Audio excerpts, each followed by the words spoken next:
1er avril 2020, 15e jour de confinement. On m'a demandé dans les commentaires pourquoi la médecine française ne tient pas compte de l'expérience chinoise pour le coronavirus.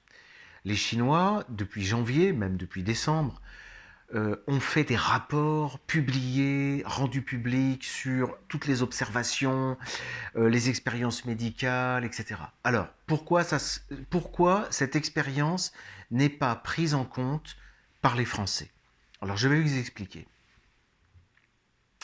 D'abord, en France, les scientifiques, les savants, ce ne sont pas eux qui décident.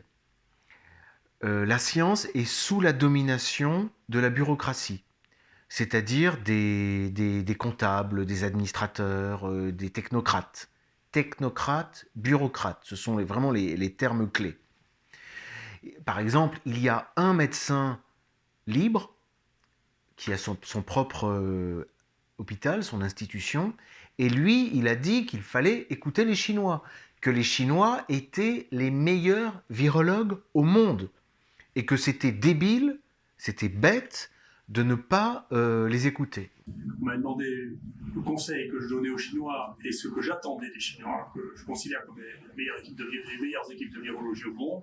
Je leur ai dit, j'espère que très très vite, les Chinois nous donneront les résultats d'une première étude sur l'efficacité de la chloroquine sur les coronavirus, et ça vient de sortir.